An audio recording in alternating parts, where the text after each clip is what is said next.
Ngobrolin politik gak cuma katanya, tapi ada datanya. Masih bareng gue Trias Ambari.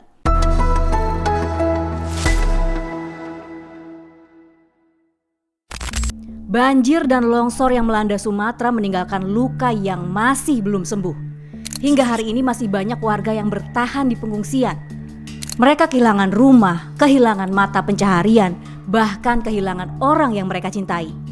Dan di saat masyarakat berjuang, bertahan, media sosial justru dipenuhi dengan perdebatan. Nama Bahlil disebut. Bisa-bisanya lu ngeprank presiden ya.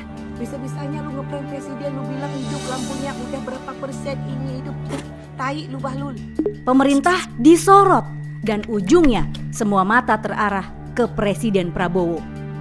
Dari kritik tajam sampai dukungan dan pujian terekam jelas di data monitoring 8 sampai 14 Desember 2025. Ada 210.000 mentions, 1 miliar lebih reach, dan 775 juta lebih engagement. Kalau dibanding minggu sebelumnya, mentions dan engagement memang turun, tapi reach justru naik. Dan kalau kita bedah isunya, data nunjukin satu hal yang jelas, 52% obrolan didominasi oleh isu penanganan bencana, disusul diplomasi, kritik publik, dan isu-isu lainnya. Artinya, publik memperhatikan bagaimana negara hadir dan mengatasi bencana Sumatera. Dan dari data dan fakta lapangan, kehadiran negara bukan cuma narasi. Presiden turun langsung ke daerah terdampak, memastikan akses jalan dan jembatan yang diperbaiki. Distribusi logistik dipercepat, bantuan perbaikan rumah dan lahan warga, bahkan menemui warga sakit dan memastikan kebutuhan mereka terpenuhi. Dan justru di saat upaya-upaya sedang berjalan, perdebatan siapa yang salah jadi paling ramai dibahas dan dibanding apa yang sedang dilakukan. Di titik inilah bencana seakan jadi amunisi kritik.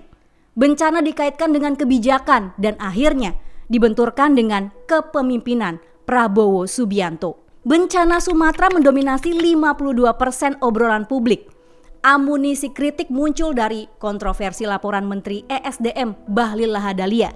Pernyataan 93% listrik Aceh pulih berbenturan dengan realitas di lapangan karena masih banyak titik di Aceh yang masih gelap gulita.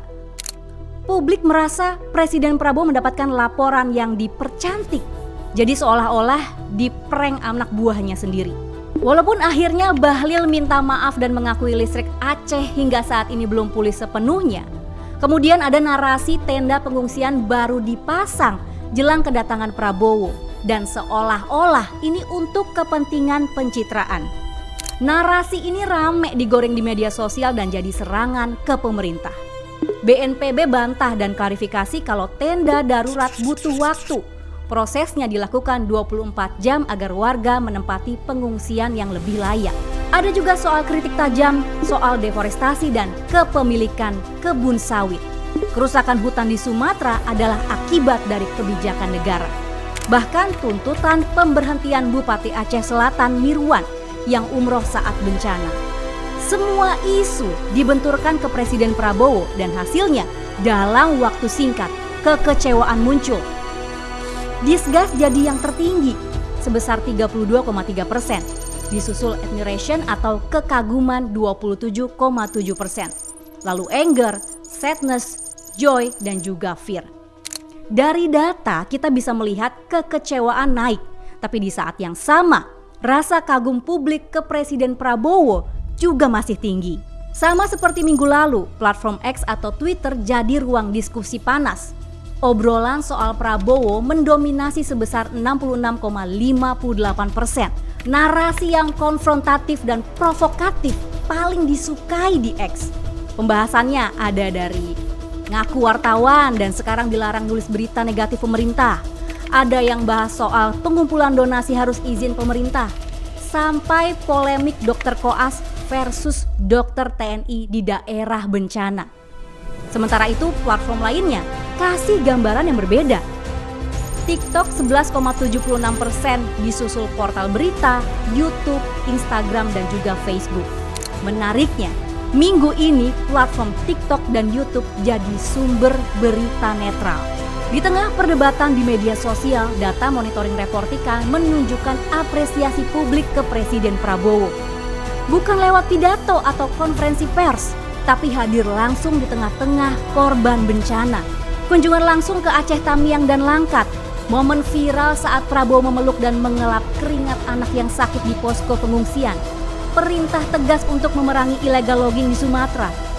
Dan semua ini membuat banyak yang menilai kehadiran pemimpin negara.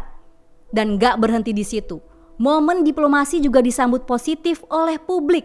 Pertemuan Prabowo dengan Presiden Putin di Moskow dan kesepakatan bilateral dengan Pakistan. Ini semua menunjukkan posisi Indonesia yang diperhitungkan di kancah global. Inilah momen pentingnya. Di saat bencana menuntut kehadiran negara, Prabowo hadir, namun tetap menjaga kepentingan negara di panggung dunia.